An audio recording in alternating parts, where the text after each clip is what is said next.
Jadi kalau hari ini kita bisa memecahkan kode rahasia untuk meniti ke dalam diri, kita jumpa dengan jati diri kita sendiri. Wal yaumil akhir, besok, lusa, setelah hari ini, kau akan ingat Allah banyak-banyak. Dan ingat Allah tuh gak ada suaranya. Yang suka ribut itu, nyebut-nyebut nama Allah, itu bukan ingat itu. Itu nyebut. Udah belajar agama tahunan, beda nyebut sama ingat aja gak kelar-kelar sampai sekarang. Subhanallah, subhanallah, subhanallah. Lagi apa lo? Zikir. Lo lagi nyebut. Zikir itu bahasa Arab, artinya ingat. Ingat tuh gak ada suaranya. Dan ingat itu gak perlu pakai pengeras suara, gak bikin berisik orang sekampung. Jadi kenapa selama ini perang Baratayuda di sini kalah? Kenapa kalah? Karena kita menggunakan sesuatu yang ecek-ecek dalam diri. Pernah nggak kita berdoa kepada Allah? Ya Allah, cukuplah engkau. Ya Allah, cukup engkau. Doa kita panjang, minta ini, minta itu. Tetek bengek. Ya teteknya, ya bengeknya.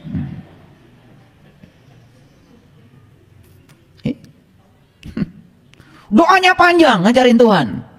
Doanya panjang, seakan-akan kita yang lebih tahu dari Tuhan. Makanya Tuhan suka bingung. Ini yang Tuhan, lu apa gue, kata Tuhan.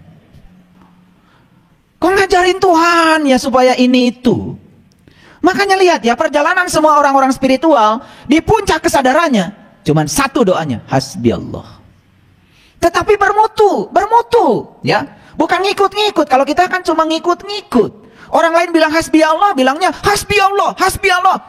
Ntar dulu, lu udah kenal gak sama Allah? Bagaimana kamu bisa merasa cukup dengan Allah? Bagaimana kata-katamu itu berarti dan berharga? Bagaimana ada bobot dalam kata-katamu itu? Kalau kamu tidak pernah kenal siapa yang kau sebut itu. Asmanya gak tahu, sifatnya gak tahu, afalnya gak tahu, Allahnya gak tahu. Tapi sembarang kita bilang hasbi Allah. Makanya doanya para nabi, para rasul yang sudah mencapai kesadaran, getarannya luar biasa. Hasbi Allah, hasbi Allah, hasbi Allah. Karena saat mengucapkan itu, antara pikiran, kata, dan tindakannya itu selaras. Bersekutu semuanya menjadi satu kesatuan. Jujur. Kita pikirannya kemana, kata-katanya kemana, tindakannya juga kemana. Gak jujur, gak selaras. Makanya tidak powerful. Gak ada dampak.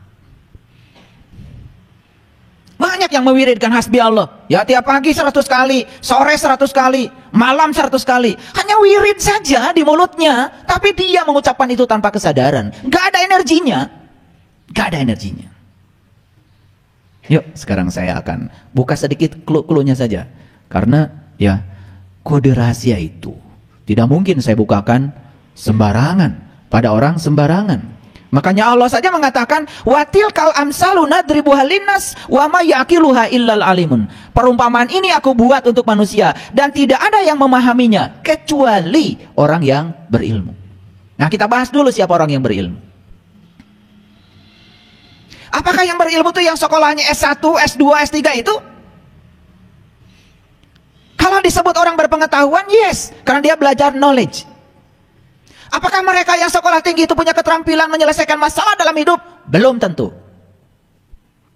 Apakah mereka punya kesadaran untuk bisa menerima apapun yang terjadi dalam hidup apa adanya? Belum tentu. Yang ada apa? Yang ada kebanyakan manusia sekarang ini hanya rakus pada yang dia ingin dan benci pada yang tidak dia ingin. Itu aja manusia. Sekolahnya setinggi apapun begitu kok kebanyakan. Serakah pada yang dia ingin dan kemudian benci pada yang dia tidak ingin. Itu aja manusia. Dan siapapun yang saat ini adalah rakus pada yang dia ingin dan kemudian benci pada yang tidak dia ingin, sebetulnya dia sedang menolak hukum alam. Disitulah sumber penderitaan. Makanya mau sekolah setinggi apapun, kalau masih seperti itu, Anda masih menderita. Siapa yang sudah selesai dengan dirinya sendiri? Yang sudah tidak serakah pada yang dia ingin, yang sudah tidak membenci apapun yang terjadi sekalipun itu tidak dia ingin. Dia percaya di belakang semua itu ada sang kehadiran. Dia percaya di belakang itu ada sang keberadaan. Dia percaya di balik semua yang terjadi, diinginkan atau tidak diinginkan, ada pesan semesta yang sedang disampaikan kepadanya. Dia tangkap pesannya. Itulah orang bijaksana. Jadi siapa yang berilmu itu? Mari kita runut ke belakang, ya. Kita runut ke belakang. sih ilmu yang diajarkan Allah pada Nabi Muhammad? Apa sih ilmu yang diajarkan Allah kepada para nabi, para rasul yang lain? Apa? Ilmu apa? Karena kalau kita berbicara ilmu banyak, ada matematika, ada fisika, ada kimia, belum lagi ada teknik. Betul? Teknik pun macam-macam. Wah, banyak. Yuk kita lihat. Di Quran kan Allah berfirman sederhana sekali. Laqad kana lakum fi Rasulillah uswatun hasanah. Udah pada hafal. Karena tiap tahun jadi panitia muludan. Hafal ayat itu. Ya, hafal. Sesungguhnya pada diri seorang utusan Tuhan itu ada uswatun hasanah. Uswatun hasanah itu adalah teladan yang sempurna. Itulah sesungguhnya info dari Allah. Itu adalah kode rahasia. Teladan yang sempurna tentang apa? Liman kana yarju. Liman kana yarjullah. Yarju, roja, itu artinya berharap. Bagi orang yang berharap Allah, bagi orang yang ingin jumpa dengan Allah, bagi orang yang ingin merasakan kehadiran Allah, itu ilmunya. Dan kalau Anda mendapatkan itu hari ini, di sini saat ini, wal yaumal akhir wa zakarallaha katsira. Tahu yaumal akhir? Tahu yaumal akhir? Kalau di Quran ada yaumal akhir, selalu saja kita berbicara hari kiamat. Kalau kita berbicara hari kiamat, selalu aja berbicara hancurnya alam semesta ini. Gak nyambung. Kiam itu artinya bangkit. Jadi hari kiamat itu bukan hari hancurnya alam semesta. Hari kebangkitan kesadaranmu. Kapan kamu sadar? Bangkit sekarang juga. Itulah kiamat. Maka Rasul memberikan ilustrasi. Kiamat sudah dekat. Kiamat sudah dekat. Sedekat itu kepadamu. Kamu sadar hari ini kau mengalami kiamat. Makanya kiamat ditandai dengan gunung-gunung hancur, gunung-gunung diperjalankan. Gunung itu bukan gunung Galunggung, bukan gunung Merapi. Gunung itu adalah simbol rahasia dari puncak kesadaran manusia. Makanya ketika kiamat terjadi, hari kebangkitan di sini terjadi. Bangkit dirimu dari kesadaran, bangkit dirimu dari tidur panjangmu, bangkit dirimu dari lupamu pada jati dirimu. Hari ini akan mengalami kiamat yang sebenarnya. Jadi apa wal yaumal akhir itu? Yaumal akhir itu adalah hari kemudian. Catat. Apa? Hari kemudian tahu? Masih bingung juga. Hari kemudian itu adalah hari setelah hari ini. Gitu aja kok. Cuman kita selama ini begitu dengar yaumal akhir, selalu saja nanti. Yaumal akhir nanti. Ya Allah. Kalau kita belajar agama nanti lagi, nanti lagi, nanti lagi, terus sekarang kamu mau apa? Waktu yang sesungguhnya punya kamu itu di sini, saat ini, sekarang. Itu yang nyata. Nanti itu belum ada. Nanti di masa depan belum ada dan belum tentu terjadi pada dirimu. Siapa yang menjamin kalian bisa hidup sampai besok?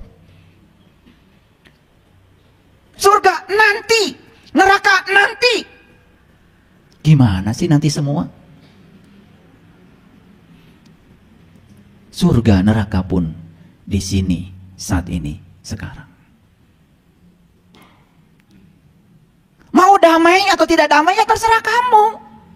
Mau sakit hati nggak sakit hati ya terserah kamu. Mau marah nggak marah ya terserah kamu. Pilihan ada pada kamu. Damai, surga. Marah-marah, neraka. Baperan, neraka. Cuek, surga. Itu aja kok. Gitu kok. Orang marah-marah, kita mau sakit hati, urusan kita. Mau memusahkan hati atau tidak, kan urusan kita. Lah, segala-gala kau masukin hati, ya jadi neraka. Terbakar oleh kemarahan orang lain. Sesederhana itu kok. Sesederhana itu. Ayo ulangi lagi. Sesungguhnya pada diri seorang utusan Allah itu ada contoh teladan yang sempurna. Contoh tentang apa? Liman kana yarjullah. Contoh tentang cara kamu bisa merasakan kehadiran Allah. Contoh tentang cara kamu bisa mengakses harta karun yang terpendam yang ada di dalam dirimu. Contoh tentang cara kamu meniti ke dalam diri. Contoh tentang cara kamu bisa berdialog dengan Allah Tuhanmu yang lebih dekat kepadamu melampaui dekatnya urat nadi lehermu. Jelas sekali. Dan kalau hari ini kau bisa mendapatkan kode rahasianya. Kode rahasianya. Akibatnya apa? wal yaumal akhir. Besok, lusa, setelah hari ini. Wa zakarallaha katsira.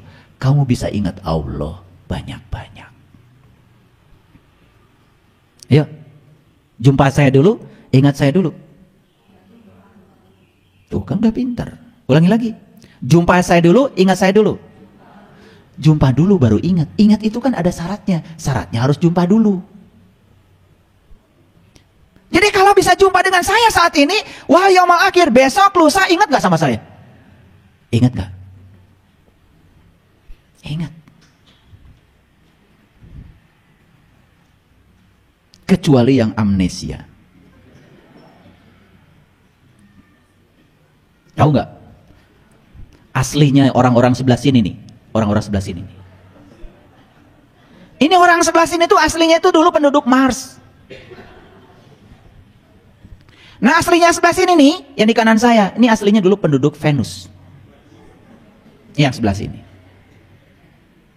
Jadi orang-orang sebelah sini yang dari Mars ini, dulu itu ya menciptakan teleskop teropong ngintip kehidupan di Venus. Diintip, di Venus banyak yang cantik. Gitu dulu yang sebelah sini tuh. Akhirnya mereka memutuskan untuk pergi rekreasi ke Venus. Jadi hijrahlah mereka ini dari Mars ke Venus. Dan di Venus terjadilah interaksi antara penduduk Mars dengan Venus. Interaksi itu mendalam. Akhirnya terjadilah jatuh cinta dan menikah.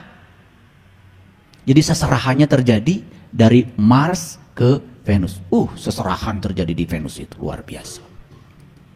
Selesai seserahan, penduduk Venus dan Mars itu masih sadar kalau mereka tuh berbeda dari planet yang berbeda. Di situ mereka masih saling menghargai.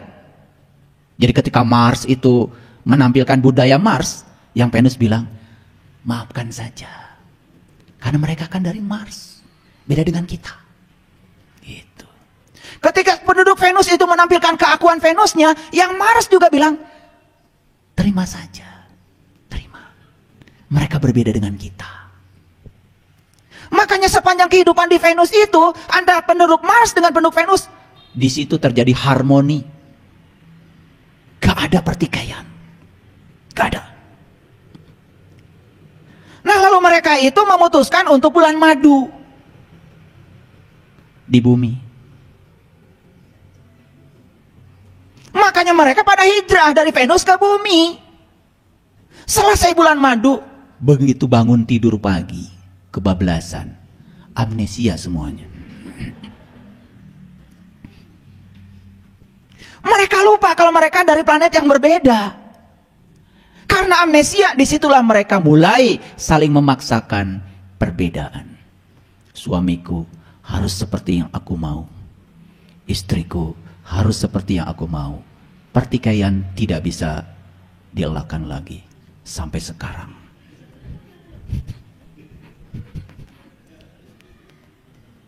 Ini bahayanya amnesia. Dan sekarang itu kalian udah amnesia semua. Lupa kalau kalian itu berbeda. Maka di Quran diingatkan, laki dan perempuan itu adalah pasangan. Suami istri itu pasangan. Namanya pasangan itu ya beda.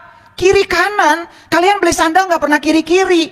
Kalau kiri-kiri ya dipakai jatuh. Gak pernah juga kanan-kanan. Kalau kanan-kanan juga jatuh. Di samping jatuh juga gak serasi. Supaya serasi kiri kanan. Gitu aja gak ngerti-ngerti dari dulu. Terus saja setiap tahun memperingati ulang tahun pernikahan. Ceritanya udah yang ke 70 tuh berapa tuh? Masih berantem juga.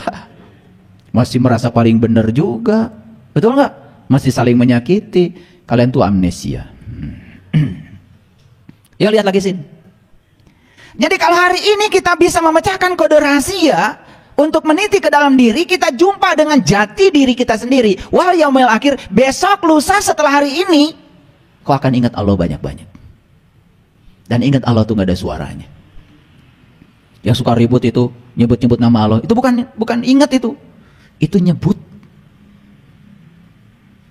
Udah belajar agama tahunan, beda nyebut sama ingat aja gak kelar-kelar sampai sekarang. Subhanallah, subhanallah, subhanallah. Lagi apa lo? Zikir. Loh, lo lagi nyebut. Zikir itu bahasa Arab, artinya ingat. Ingat tuh gak ada suaranya. Dan ingat itu gak perlu pakai pengeras suara, gak bikin berisik orang sekampung. Betul gak? Saya tanya nih jujur, ingat gak sekarang sama orang tua? Saya tanya sekali lagi, ingat gak sekarang sama orang tua? Ada suaranya? Nah itu ingat. Gitu aja, dari dulu gak bisa-bisa. Makanya di Quran tidak ada perintah nyebut nama Tuhan, gak ada. Di Quran cuma ada perintah fazkurullah zikran kasir. Ingatlah Allah. Ingat Allah dengan ingat yang sebanyak-banyaknya. Bahkan berdiri, duduk, berbaring kau harus ingat kepada Allah. Maka di Quran dikatakan yang namanya ulul albab itu adalah allazina yazkurunallaha qiyaman wa qu'udan wa 'ala junubihim. Orang yang ingat Allah, berdiri, duduk dan berbaring. Bahkan saya sekarang sedang bicara, saya tidak bisa melupakan dia. Gak bisa saya. Dia pengen nangis. Gak bisa. Bayangkan kalau mengingat Allah itu harus selalu nyebut. Bayangkan. Gimana kalian bisa menyelesaikan pekerjaan? Bagaimana kalian bisa berkarya di semesta ini? Padahal kita diutus ke semesta ini untuk memayu hayuning bawono. Untuk mempercantik semesta yang sudah cantik ini.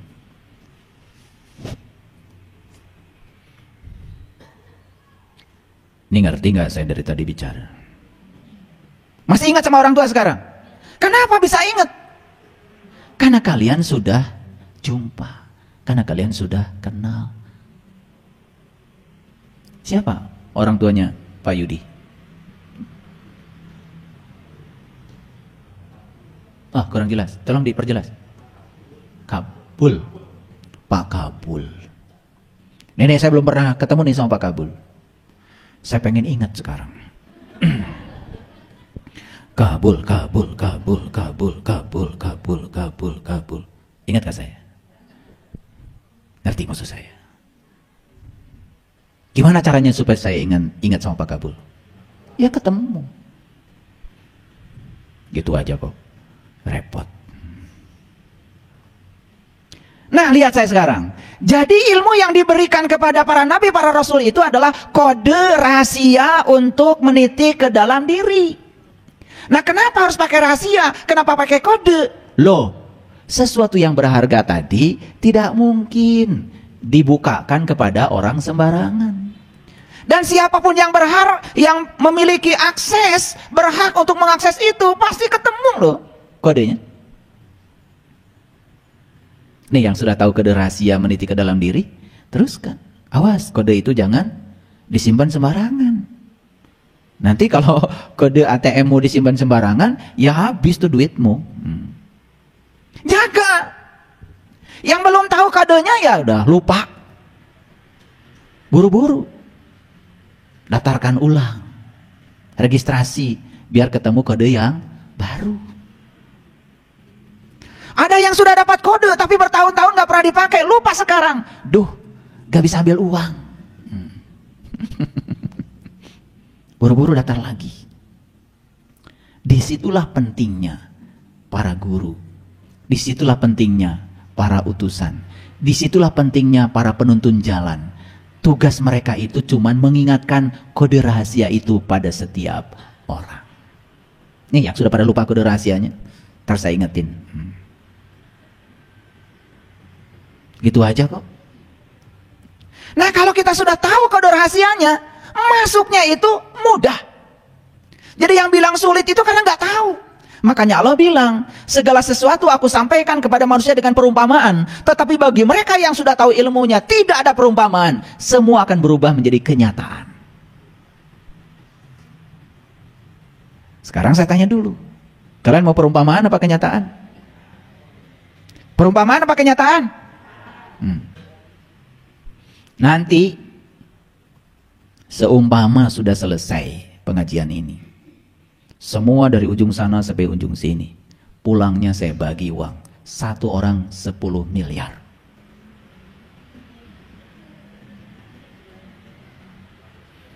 Seumpama uangnya ada. Ya? Gimana saya? Saya akan bikin umpama baru lagi untuk saya.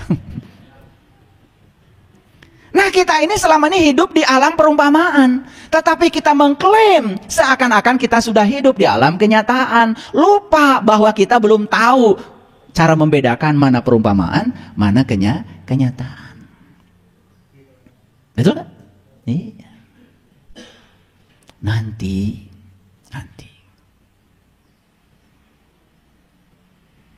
orang-orang yang soleh akan masuk surga. Nanti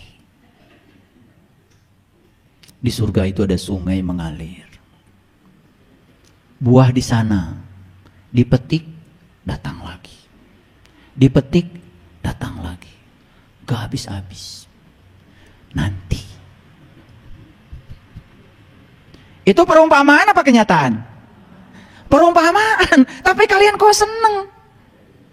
Seneng gak mau dibagi sama saya 10 miliar habis kajian ini? Seneng? Seneng ya? Udah kebiasaan kalian itu. Kebiasaan hidup di alam perumpamaan, dibodoh-bodohin aja seneng. Oh, nanti nih yang penduduk Mars ini di surga kerjanya memecahkan keperawanan. Seneng gak? Nanti. Seneng gak? Oh, seneng makanya pada sibuk sekarang. Kalian itu tidak bisa membedakan mana perumpamaan, mana kenyataan. Bidadari di surga itu perumpamaan. Bidadari itu ada kaitannya dengan perempuan. Perempuan itu lambang dari jasmani.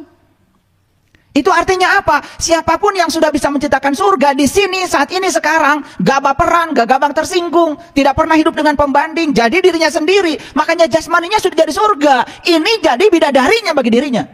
Siapa laki-laki sejatinya? Ruhmu, jiwamu. Jadi sang jiwa sekarang sudah bisa menggunakan tubuhnya dengan damai, karena sudah menemukan bidadarinya di sini saat ini sekarang. Nyata? Nyata kalau pakai ilmu. Di sini, saat ini, sekarang. Makanya ayat ini mengatakan wa ma yaqiluha illal alimun, dan tidak ada orang yang bisa memahami perumpamaan itu kecuali orang yang berilmu. Nah, pertanyaannya, ilmu apa?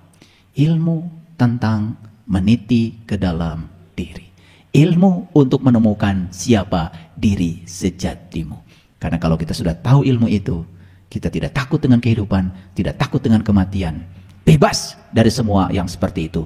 Kita menjadi diri-diri yang merdeka. Damai setiap saat. Gitu. Mau punya ilmu begitu? Oke. Saya lanjutkan dulu. Ini baru satu ayat dari tadi nggak kelar-kelar. Yuk, kita buka dulu rahasianya. Makanya Quran, surat pertama apa? Al-Fatihah. Tahu artinya Al-Fatihah? Al-Fatihah itu bahasa Arab, bukan pembukaan. Kalau ada alif lam dalam bahasa Arab itu artinya kata benda. Kalau dalam bahasa Inggris, the. Ya, the, kata sandang. The dalam bahasa Inggris, dalam bahasa Arab, alif lam. Jadi Al-Fatihah berarti alif, lam, dan Fatihah. Fatihah sendiri artinya adalah pembuka. Sudah pakai alif, lam menegaskan kalau itu adalah alat untuk membuka. Ulangi, Al-Fatihah itu berarti kata benda. Kalau kata benda berarti alat. Kalau alat, ada barangnya dong. Jadi surat Al-Fatihah itu, yang 7 ayat itu ada barangnya. Ada barangnya. Nama barangnya adalah Al-Fatihah, kunci untuk membuka. Apa yang dibuka? Yang dibuka adalah ketertutupan dirimu dengan Tuhanmu. Itu Allah begitu dekat bersamamu, lebih dekat daripada urat tali lehermu, sedekat itu. Kok masih ada hijab, masih ada penghalang sampai sekarang, kok belum merasakan kehadirannya? Lucu bukan? Nah, hijabnya harus disingkapkan. Kalau hijabnya disingkapkan, berai semua. Makanya surah Al-Fatihah terdiri dari 7 ayat. Lu kok sama ya 7 ayat dengan simbolisasi dari leluhur kita tadi? Katanya Siratul Mustaqim, rambut dibelah 7. Apa kaitannya? Ternyata Al-Fatihah itu adalah kunci pembuka mata kalbu yang dapat mengantarkan kita untuk bisa bertatap wajah langsung dengan sejatinya diri kita. Persis seperti ilmu yang diajarkan para nabi, Allah pada para nabi, para rasul, agar kita bisa mengingat Allah banyak-banyak. Itulah intisarinya. Kok angka 7 banyak sekali ya? Coba perhatikan, angka 7 kita hitung. Al-Fatihah 7 ayat. Ayat itu bahasa Arab artinya tanda, 7 tanda. Cari 7 tanda itu, kalau kau bisa menemukan 7 tanda itu, kau akan bisa menemukan kode rahasianya. Leluhur kita mengatakan Syiratul Mustaqim, rambut di belah 7. Ternyata kode rahasianya 7 juga. Kita pergi haji, muter di Ka'bah 7 putaran, 7 lagi. Kita mondar-mandir atas Safa dan Marwah 7 juga. Kita ambil batu melempar jumroh 7 juga. Ternyata kalau kita ingin kurban dan kurbannya adalah sapi, itu pun harus 7. Bukan ber7. Salah kaprah. Makanya di Quran jelas, yang harus dikurbankan oleh kamu itu sudah spesifik, yaitu sapi betina. Lagi-lagi sapi betina itu simbolik. Sapi betina, Al-Baqarah. Ini bukan sapi jantan, betina. Kalian kurban sapinya malah jantan. Udah jelas kok di Quran. Ciri-ciri sapi betina itu: 1, tidak muda; 2, tidak tua, pertengahan. Apa maknanya? Kalau kamu belajar meniti ke dalam diri, jangan nunggu tua, keburu budek. Muda aja udah budek. Jangan terlalu muda. Karena apa? Terlalu muda belum bisa menyimpan kode rahasia. Karena di situ ada kode rahasia yang harus disimpan. Itu maknanya. Pertengahan, ya, mumpung masih hidup. Apa ciri berikutnya? Ciri berikutnya apa? Tidak tua, tidak muda, pertengahan. Ciri berikutnya apa? Warnanya kuning, kuning tua. Ini malah hitam putih. Tapi kalau ngomong kayak yang bener, pedoman hidup saya Quran, entar dulu. Quran tidak bilang sapi yang untuk kurban itu warnanya hitam putih. Kuning, kuning tua warnanya. Ayo jujur. Quran yang bilang begitu. Kemana aja sih? Karena kamu bacanya Arab terus. Setelah itu ngikutin orang. Apa kata orang yang diikuti? Walaupun tidak jelas. Padahal itu adalah perumpamaan. Udah berapa cirinya? Tidak tua, tidak muda, pertengahan. 3. Kuning, kuning tua warnanya. Itu menceritakan spektrum kulit manusia. Jelas berarti sapi betina itu mengarah kepada kendaraan yang disiapkan Tuhan untuk memperjalankan sang jiwa kepada Tuhan. Mana kendaraan itu? Tubuh kita. Makanya tubuh manusia adalah kitab suci tertua yang diciptakan Tuhan dengan tangannya sendiri. Dari ujung rambut sampai ujung kaki. Di situ ada kode rahasia yang harus kalau pecahkan. Dunia sains sudah membuktikan sekarang. Tubuh tersusun dari sel. Sel tersusun dari DNA. Ternyata satu DNA bisa menyimpan 3 miliar kode rahasia. Sekarang kalau 100 triliun sel dalam tubuh kita, 100 triliun kali 3 miliar. Berapa banyak data yang harus kita baca dalam tubuh kita. Dan selama ini kau tidak pernah membacanya. Padahal di Quran jelas, Iqra kitabaka, Iqra kitabaka. Baca data itu ada pada dirimu. Dari ujung rambut sampai ujung kaki, ada data yang harus kau baca. Kalau kau bisa membacanya, pintar kamu. Selama ini mata kita keluar terus, tidak pernah ke dalam. Padahal perintah di Quran, Iqra kitabaka, Iqra kitabaka. Baca kitabmu, baca kitabmu. Di situ ada sejumlah data dan informasi yang harus kau tahu. Oke? Mari lagi pada Al-Fatihah tadi. Jadi Al-Fatihah artinya adalah pembuka. Kalau pembuka berarti kata benda. Kalau kata benda berarti alat dong. Betul? Lihat surat Al-Fatihah. Huruf pertamanya aja ba. Betul? Saya tanya, huruf pertama Al-Fatihah apa? Alif, Pak. Udah berapa tahun kau beragama? Saya nanya huruf pertama surat Al-Fatihah, alif. Kalau huruf pertama hijaiyah, ya alif. Kan pertanyaan saya, huruf pertama surat Al-Fatihah apa? Ba. Dan ba itu titiknya kan di luar. Betul? Masih di luar. Nah ternyata ba itu bisa diartikan babun, pintu. Setiap pintu kan ada kuncinya. Nah kalau kalian lupa naruh kunci, repot. Sekarang kunci masuk rumah pun udah pakai kode, betul nggak? Iya. Masuk hotel sekarang nggak pakai cetrek, nggak gitu lagi, pakai kartu, ditempel, tak, gitu kan? Kenapa bisa begitu? Itu pakai barcode namanya. Jadi pakai barcode. Jadi si kartu itu kemudian dicas. Ketika dicas dia menggunakan sistem kuantum. Jadi itu frekuensinya sudah disesuaikan. Nah begitu tek gitu ke kamar itu bisa dibuka. Nah kartu lain yang bukan kamar kita nggak bisa dibuka. Itu terkuantisasi, frekuensinya cuma satu. Itu satu kode rahasia. Itulah kenapa manusia harus belajar fisika kuantum. Kuantum dari kuanta itu terkuantisasi. Semua itu bersifat diskrit. Satu digit saja nomor telepon, tidak mungkin WA bisa nyasar. Nggak usah khawatir, karena semua sudah terkuantisasi. Satu frekuensi. Pusing kan? Udah, supaya tidak pusing, saya stop bicara itu. Nanti kalau saya bicara teknologi, kalian nggak ngerti. Bicara Al-Fatihah aja udah pusing. Betul nggak? Nah jadi ba itu apa? Batu babun, tapi ba juga bisa berarti baitullah. Baitullah itu artinya rumah Tuhan, rumah Allah. Kan kita ingin jumpa dengan dia. Ya jelas dia sudah ngasih alamat kok. Langit dan bumi tidak akan cukup menampung zatku, tapi kalau punya orang yang beriman, itulah rumahku. Nah supaya ba ini bisa dibuka, kita harus ketemu sin. Setelah ba kan sin. Keren banget tuh. Ini kalau saya kaji huruf per huruf sampai huruf nun, gak selesai 10 SKS kuliahnya. Gempor kalian, gak bisa berdiri lagi. Apa tuh sin? Loh kalian sering baca. Salatullah, salamullah, ala toha rasulillah. Salatullah, salamullah, ala yasin habibillah. Sadar. Siapa sin itu? Siapa sin itu? Aduh, pengen nangis saya.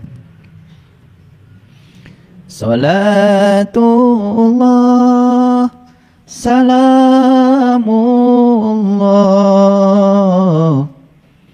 ala toha rasulillah. Salatullah,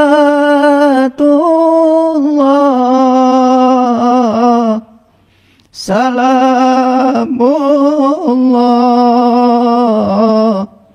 ala yasin habibillah, ala yasin habibillah. Gak usah banyak-banyak bacanya. Kita minta kepada Allah, ya Allah sambungkan aku dengan Toha, sambungkan aku dengan Yasin, Siapa Yasin? Habibillah, orang yang sudah dicintai Allah. Siapa Yasin itu? Yasin itu adalah para rasul, para nabi. Itulah utusan Tuhan yang akan membantu kamu membuka kode rahasia tentang ba. Makanya ba ini tidak akan bisa dibuka kode rahasianya kalau kau belum ketemu dengan sin. Begitu ba dibuka, begitu kodenya, aksesnya sudah kau dapatkan dari sin, dari toha. Berikutnya apa? Kau akan dapat mim. Mim itu adalah ma'rifat, mengenal. Siapa yang kita kenal? Allah Ar-Rahman Ar-Rahim. Lengkaplah surat Bismillahirrahmanirrahim. Ba, sin, mim, Allah Ar-Rahman Ar-Rahim. Sampailah pada dia. Sampailah pada sifatnya dia. Kenapa? Kalian tidak akan pernah merasakan hangatnya api kalau kalian tidak pernah menyentuhnya. Dan kalian tidak akan pernah merasakan sejuknya air kalau tidak pernah menyentuhnya. Kalian tidak akan pernah merasakan Allah dari tulisan Allah. Kalian tidak akan pernah merasakan Allah dari sebutan Allah. Kalian hanya akan bisa merasakan Allah dari Allahnya itu sendiri. Terus ya, begitu kita sudah buka ba, kita sudah dapat kode rahasia dari sin, kita sudah dapat mim, kita sudah sampai kepada Allah Ar-Rahman Ar-Rahim. Sifatnya menjadi sifat kita. Kita sampai pada sumbernya cinta. Begitu kita sampai pada sumbernya cinta, maka kita mulai bisa mencintai. Berhenti kita ingin dicintai. Berhenti merengek-rengek untuk diperhatikan orang. Karena apa? Alhamdulillahi Rabbil Alamin. Karena segala puji habis buatmu ya Allah. Setelah kita mengaturkan segala puji bagi Allah, habis buatmu ya Allah. Tidak ada pemberian yang aku lakukan ya Allah. Tidak ada. Karena aku hanya dipakai oleh Engkau menjadi magalantaran untuk menjadi kepanjangan tanganmu untuk memberi kepada siapapun. Tidak ada orang yang aku tolong ya Allah. Tidak ada. Karena semua pertolongan darimu. Tanganku hanya digunakan Engkau untuk menolong mereka. Hilang semua. Perasaan diri kita berjasa. Hilang semua. Disitulah kita bisa memasuki rasa Alhamdulillahi Rabbil Alamin. Karena Engkau adalah Rob. Engkau adalah keberadaan, Engkau adalah kehadiran. Kehadiranmu di setiap ruang dan waktu cukup membuat segala sesuatu itu terjadi. Tidak ada satu peristiwa pun di semesta tanpa kehadiranmu ya Allah. Tidak ada. Maka aku tidak bisa menolak apapun yang terjadi. Karena semua terjadi karena kehadiranmu. Semua terjadi karena ada keberadaanmu di belakangnya. Selesai. Baru kita mengucapkan kalimat yang kedua. Ar-Rahman, Ar-Rahim. The day with love. Start the day with love. Fill the day with love. Awalilah harimu dengan Rahman dan Rahim. Isilah harimu dengan Rahman dan Rahim. Awali pagi-pagimu dengan cinta kasih. Dan isilah hari-harimu dengan cinta kasih. Ketika bangun tidur, katakan pada dirimu, Tuhan, terima kasih atas hadiah kehidupan yang masih Engkau titipkan padaku. Jangan pernah ada satu orang pun yang berkurang kebahagiaannya ketika bertemu dengan aku. Jangan pernah ada orang yang terluka hatinya ketika bertemu dengan aku. Izinkan aku menjadi sumber cintamu. Izinkan aku menjadi sumber sukacitamu. Izinkan aku menjadi sumber kedamaian ya Allah. Kemanapun aku pergi, mereka mendapatkan kebahagiaan dengan kedatanganku. Start the day with love. Fill the day with love. Isilah hari-harimu dengan cinta. Hadiah dari cinta, hadiah dari mencintai adalah dicintai. Apa yang akan terjadi setelah itu? Kalian akan berkelimpahan. Kalau hari ini kalian makan pun masih susah. Kalau hari ini uang pun masih sulit datang. Kalau hari ini semua teman-teman baik menjauh dari kamu. Kalau hari ini orang tidak merindukan kamu. Tanyalah pada dirimu. Ada apa dengan diriku? Setelah fase Ar-Rahman, Ar-Rahim, berikutnya apa? Maliki Yaumiddin. Hanya Engkau yang berhak menghukum ya Allah. Hanya Engkau yang berhak menilai ya Allah. Kau akan terbebas dari kebiasaanmu menilai dan menghukum siapapun. Kau akan mulai bisa menerima semua orang apa adanya.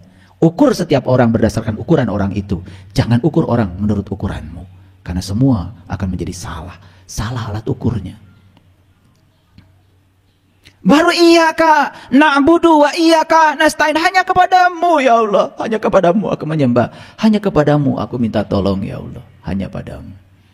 Apa minta tolongnya? Ihdinas syiratal mustaqim. Minta tolongnya cuma satu. Tunjuki aku ke jalannya orang-orang yang telah Engkau beri nikmat saja. Tunjuki aku ke jalannya para nabi, para siddiqin, para syuhada dan orang-orang yang saleh. Hanya itu ya Allah. Wa husna ulaika rafiqa. Itulah teman yang sebaik-baiknya, yang harusnya menjadi temanmu dalam hidup. Keren gak surat Al-Fatihah? Lalu dipungkas dengan huruf nun. Selesai. Ba itu titiknya di luar, tapi nun pindah ke dalam. Pindah ke dalam. Sekarang penglihatanmu gak keluar lagi ke dalam. Loh, kok saya sakit hati? Kemarin waktu awal perjalanan kita mengira sakit hati buatan orang. Begitu sudah sampai pada nun, lihat ke dalam. Ini dari mana nih sakit hati itu asal usulnya? Oh, ternyata sakit hati berasal dari keinginan saya. Karena saya ingin orang seperti yang saya mau. Lalu ketika orang tidak seperti yang saya mau, saya jadinya sakit hati. Sadar kalau sakit hati buatanmu, bukan buatan orang. Mulai sekarang, saya stop menginginkan orang seperti yang saya mau. Saya hanya ingin saya aja menjadi yang terbaik. Mulai hari ini saya akan ungkapkan cinta. Saya stop memaksakan cinta. Mulai hidupmu penuh berkah. Keren gak kalau gitu? Sebentar, belum keren. Kalau belum tahu kode rahasianya, emang udah ketemu sin? Ketemu dulu ya, ketemu dulu, cari sin yang bisa membuka rahasia ba itu. Selesai satu episode, baru mengerti, oh ternyata Al-Fatihah itu adalah kunci pembuka rahasia diri. Oh ternyata angka 7 sudah aku temukan dalam diriku. Oh ternyata di balik angka 7, disitulah kode rahasianya. Makanya Isra Mi'raj tanggal 27, 7 belakangnya. Betul? Iya. Quran surat Al-Isra 17, 7 juga belakangnya.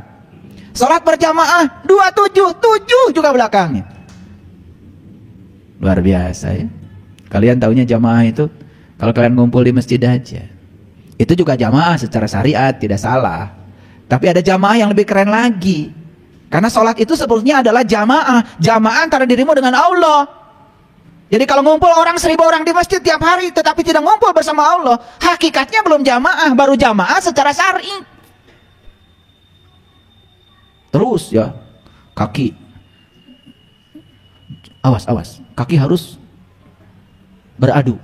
Nanti supaya setan gak lewat. Setan itu lewatnya bukan lewat kakimu, apalagi roromeun. Sionen. Setan itu lewat sini. Setan itu pikiran gelapmu. Saat kamu sudah memutuskan nanti malam akan tahajud, kemudian nanti malam sudah bangun, alarm sudah bunyi, kemudian tanganmu kan yang menyetop alarm. Tangan siapa itu? Sampai sekarang masih belum kenal sama setan. Tadi malam saya nggak jadi tahajud karena apa? Begitu alarm bunyi, dimatikan. Sama siapa? Sama setan. Setan sekarang sudah bisa mematikan alarm. Masih belum jelas, pagi-pagi lihat itu setan di cermin. Ternyata setan itu huluna segede muning, awakna segede hurang, ayana dikuring, rupana jiga eta anu ngomong setan.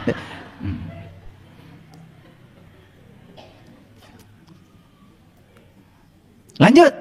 Setelah selesai satu episode, terbuka tuh Al-Fatihah, masuk Alif Lam Mim. Luar biasa.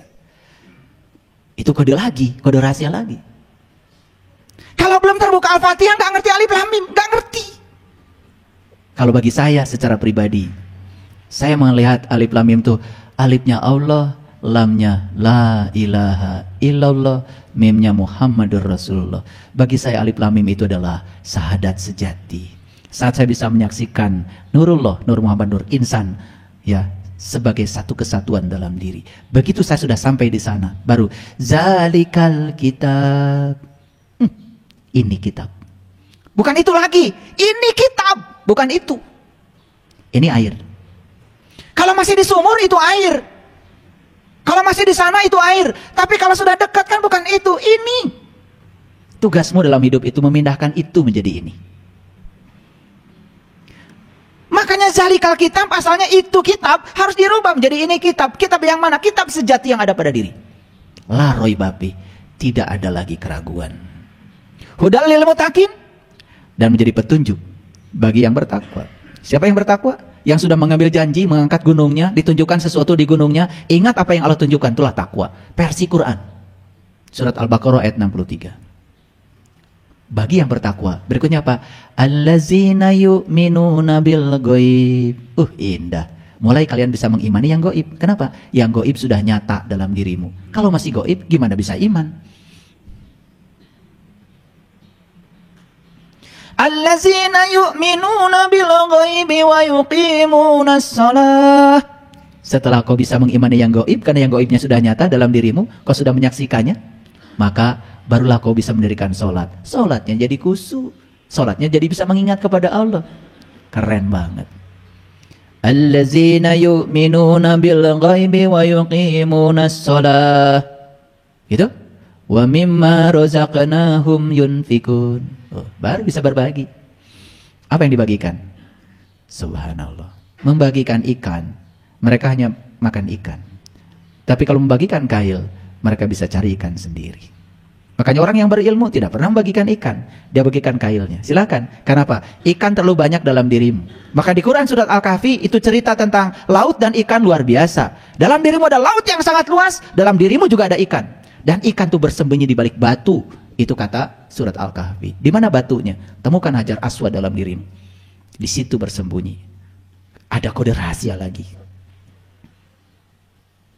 Tetapi jangan khawatir, karena kode ini sudah aku berikan kepada mereka yang berilmu. Wa tilkal amsalu nadribuha linnas wa ma yaqiluha illal alim. Terus. Sampailah di Quran surat An-Nas. Kebuka semua rahasianya. Luar biasa enggak? Gitu enggak ngaji selama ini? Terlalu sibuk memperbaiki makhraj.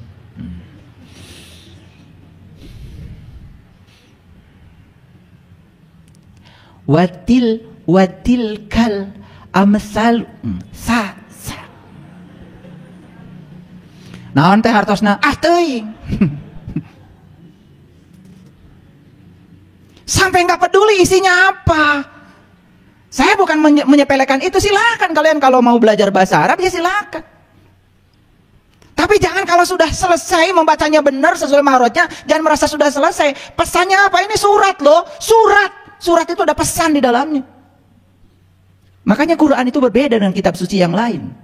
Di kitab suci yang lain adanya pasal, ayat. Di Quran itu surat loh ini.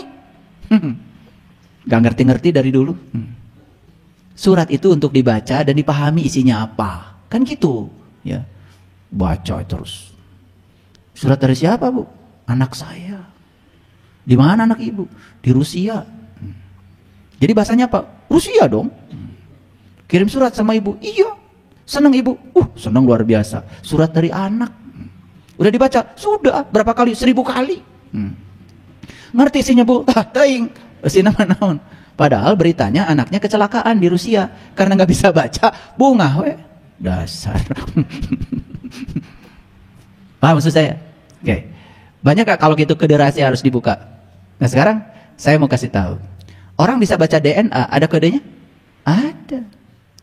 Sekarang ya di pemerintah ada khusus ya lembaga forensik yang menggunakan alat-alat yang canggih untuk membaca kode rahasia DNA.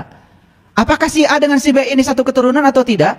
Makanya kecelakaan pesawat kan yang diperiksa bukan korbannya, yang diperiksa ini adalah keluarganya.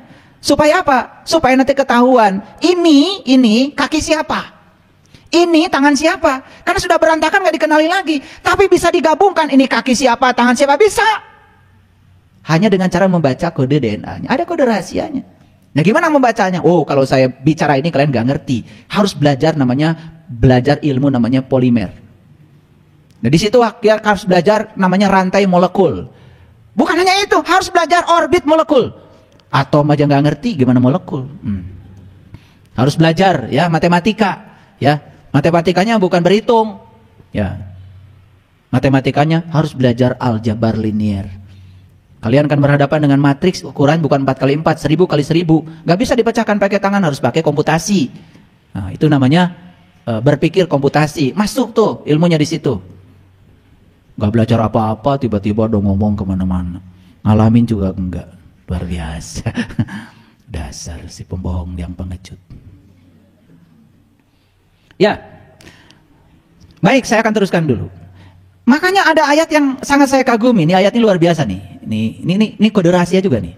Sebetulnya ini kode-kodenya ini banyak sekali ya. Cuman saya tidak mungkin pecahkan semuanya ya. Pokoknya hari ini saya tidak membagikan cara memecahkan secara langsung. Tetapi paling tidak Bapak Ibu mikir ya. Kan sudah saya kasih clue-nya tadi. Kalau ingin ketemu rahasia ba supaya kebuka, maka kita harus ketemu sin. Itu aja. Ya. Ketemulah sin. Semoga saya doakan semoga kalian bertemu. Oke, baik kita lihat. Pernah nggak baca ayat ini? Ini surat Al-Hijr nih, baru ayat 87. Saya tanya sekali lagi, pernah nggak baca ayat ini? Pernah. Bahkan mungkin sudah 30 kali. Karena sudah 30 kali Ramadan. Kan tiap Ramadan baca toh? Iya. Saking sibuknya itu baca, sampai nggak ngerti yang dibaca apa. Baik kita lihat ayat ini, keren sekali. Walaqad atainaka sab'an minal masani wal Qur'anal azim. Dan sesungguhnya kami telah berikan kepadamu 7 tanda yang harus kau baca berulang-ulang. Keren banget. Dan sesungguhnya kami telah memberikan kepadamu 7 tanda. Tanda, bukan ayat. Karena ayat itu bahasa Arab, harus diterjemahkan ke dalam bahasa kita. 7 tanda yang kau baca berulang-ulang. Dan kalau membaca itu berulang-ulang, pintar. Melampaui pikiranmu yang terbatas. Memasuki kecerdasanmu yang tanpa batas. Banyak yang nanya sama saya, mungkinkah kita bisa melampaui pikiran yang terbatas, memasuki kecerdasan yang terbatas? Bukan mungkin, sangat bisa. Ulangi lagi. Walaqad atainaka sab'an minal masani wal Qur'anal azim. Dan sesungguhnya kami telah berikan kepadamu 7 tanda yang harus dibaca berulang-ulang, berulang-ulang. Itulah sesungguhnya bacaan yang paling agung. Oke? Kenapa bacaan paling agung? Karena yang dibaca dia yang maha agung. Kok 7? Luar biasa. Nah, kalau saya ungkap rahasia ini lebih dalam lagi, oh subhanallah ya, lebih dalam lagi ya. Di sini ada kode-kode rahasia. Ya, sayang sekali ya banyak yang tidak tahu. Oke, saya akan buka sedikit lagi. Ini supaya penasarannya tambah dalam. Nah, jadi hari ini kompetensi yang saya bangun cuma satu, penasaran. Itu aja. Mari kita lihat ya, surat An-Naba itu ayat yang ke-12. Coba lihat ayat ini, keren banget ya. Wa banaina fawqakum sab'an shidada. Dan kami bina di atas kamu 7 yang kokoh. Di atas kamu 7 yang kokoh. Luar biasa. 7 lagi. Kode rahasianya muncul lagi. 7 lagi. Wah, keren sekali ya. Kalau kita bisa menemukan rahasianya. Sekarang saya tunjukkan lagi ayat lain. Ayat lain. Ini juga kode rahasia. Ya. Kode rahasia. Kita lihat. Ya, surat Al-Mu'min. Ini Quran ya. Makanya hari ini kita berselancar di Quran. Agak banyak hari ini ayatnya. Yang luar biasa. Ini Quran surat Al-Mu'minun. Ya. Surat Al-Mu'minun. Ya. Kemudian. Nomornya 17. Nomornya 17 isinya menceritakan tentang kode rahasia 7. Coba kita lihat. Walaqad khalaqna fawqakum sab'a tara'iq. Toroik, toroik, toroik, toroik, toroik, torik. Torik, torik, torikot. Torik itu jalan. Jadi ini yang dikatakan secara simbolik oleh leluhur kita. Bahwa Syiratul Mustaqim itu adalah rambut di belah 7. Quran yang bilang. Sesungguhnya kami telah menciptakan di atas kamu 7 jalan. Luar biasa. Sab'a toroik, toroik, toroik, toroik, toroik. Ya. Torikot. Torik. Makanya kalau kalian berdiri di gang, di masjid, di Mekah, orang mau lewat, pasti polisi bilang, torik, torik, torik. Gitu. Kalian mau habis haji, polisi bilang begitu. Torik, torik, torik. Bahasa Sunda nama, mana tengah halangan jalan, gitu. Jangan di situ. Itu jalan orang. Karena mereka tidak mau bikin pusing karena kita nggak ngerti bahasa mereka, maka mereka cuma bilang jalan, jalan, jalan, gitu. Torik, torik, torik. Begitu naik pesawat pulang haji, asalnya namanya Tatang, langsung bikin pengumuman, mulai sekarang nama saya Torik. Kayak Tatang, kumaha bisa gitu. Ya Tatang jadi Torik kumaha. Tadi saya selesai haji di masjid, saya dipanggil oleh orang Arab Torik. Nah, dengar teh si Tatang mah disangkatan merengaran cenah geus haji. Ada Tatang nggak di sini? Ya, sengaja saya panggil yang nggak ada di sini. Jadi aneh ya. Pulang haji cuma ganti nama. Itu pun karena ada orang nyebut begitu, kegeeran aja. Disangkanya namanya diganti katanya. Kadang-kadang ada juga. Saya pernah naik pesawat setelah umroh. Ada ibu-ibu. Nah, saya tanya, ibu, Gimana pengalaman umrohnya? Wih, umroh sekarang luar biasa katanya Bapak. Wah, apa yang luar biasa? Saya ketika sedang mutar di Masjidil Haram, tiba-tiba ada 3 pemuda kemudian mengajak saya cium Hajar Aswad. Dan jalan itu kosong, hanya saya yang cium. Terus menurut ibu siapa 3 pemuda? Kayaknya malaikat. Sebentar. Itu kalau malaikat di sana biasanya mintanya 350 real, Bu. Loh, kok Bapak tahu? Itu calo, Bu.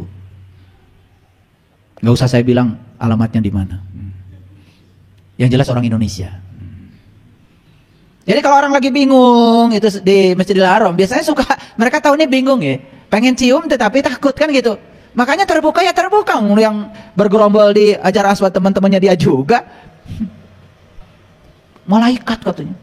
3 malaikat. Saya tanya, pakai peci nggak Bu malaikatnya?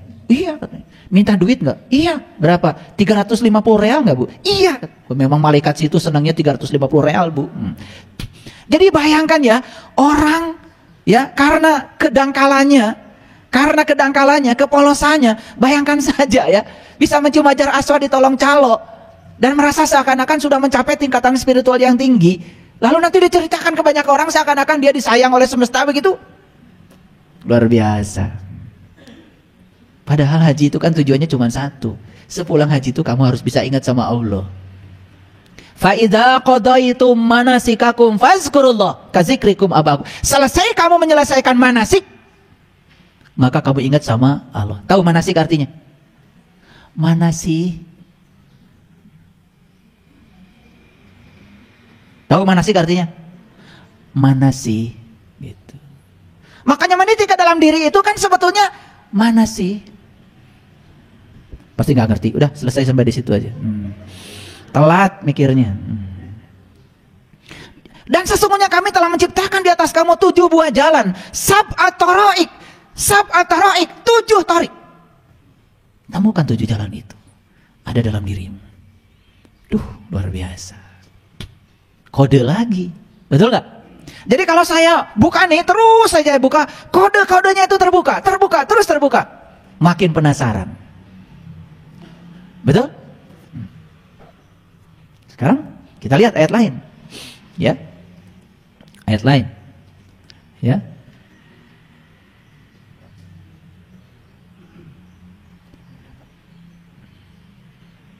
Saya buka dulu Quran surat Yusuf nih, surat Yusuf ini kode juga nih. Ya. Kita lihat ayat yang ke-43. Hari ini berselancar di Quran ya, banyak sekali. Baik, kita lihat. Wa qalal malik. Malik, milik, ya, sering diartikan raja. Padahal malik, milik itu kata dasar dari malaikat. Jadi milik itu adalah malaikat, tekad. Jadi yang berkata sebenarnya bukan raja, itu tekad, keinginan yang ada dalam diri. Apa yang dikatakan? Sesungguhnya aku bermimpi melihat 7 ekor sapi betina. Oh, kan yang dilihat juga 7 ekor sapi betina. Awas ya, bukan sapi jantan. Kembali lagi, ini adalah kode rahasia. Keren ya? Makanya manusia diciptakan Tuhan berpasangan. Berpasangan itu bukan suami istri. Berpasangan itu adalah ruhani dan jasmani. Ruhani di Quran disebutnya laki-laki, jasmani disebutnya perempuan. Jadi sebenarnya kita ini sudah sepasang. Karena sepasang sudah sempurna. Gitu. Nah, lalu menikah apa? Menikah itu latihan untuk menerima perbedaan. Supaya kita jadi mantap dalam hidup. Karena nikah itu setengah agama. Makanya beruntung tuh yang bisa menikah. Berarti kalian sudah masuk universitas setengah agama. Karena disitulah kita latihan ya menerima perbedaan yang paling berat. Betul nggak? Iya. Dulu kan waktu sendiri pengen nikah. Udah nikah pengen sendiri. Dasar kalian itu gak jelas. Enakan sendiri. Ya setelah bersama. Makanya sendiri enak, bersama enak. Betul nggak? Ya, enak itu sebetulnya di sini. Ayo kita lihat ayat ini. Jadi si Malik ini, Malik ya, waqalal maliku, Malik malak milik malakaini malaikat. Jadi malaikat itu makanya artinya tekad sebetulnya. Kekuatan terdalam pada diri kita. Oke. Sesungguhnya aku bermimpi melihat 7 ekor sapi betina yang gemuk-gemuk dimakan oleh 7 ekor sapi betina yang kurus-kurus. Pusing kan baca ayat ini? Gimana 7 ekor sapi betina yang gendut dimakan sama 7 ekor sapi betina yang kurus? Kumaha? Kalau nggak tanya orang yang berilmu, pusing ayat ini. Ya, iya. Sama dengan pertanyaan gimana caranya memasukkan gajah ke dalam kulkas. Betul nggak? Iya. Padahal kan gampang, ya toh? Iya. Buka kulkasnya, ambil gajahnya, ya masukin aja, gitu aja kok. Cuma ditanya caranya aja kok. Masuk nggak gajahnya? Teing, gitu. Kan caranya aja. Betul nggak? Iya.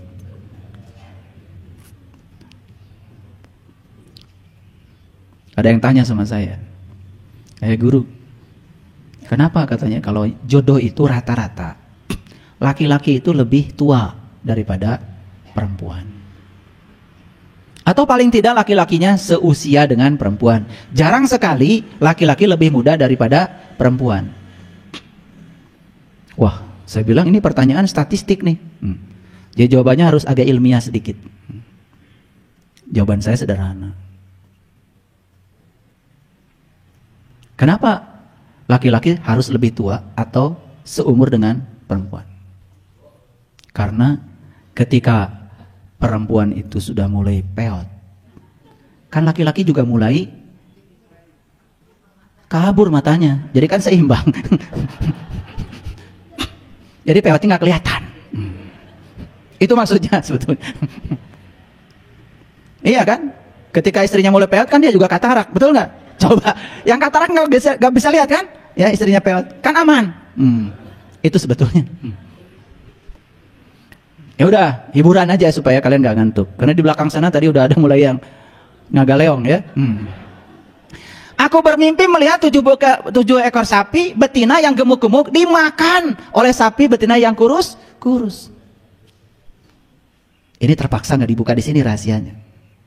Tapi yang sudah dibuka rahasia oleh saya kan pasti ngerti kan? Masa nggak ngerti? Ngerti kan?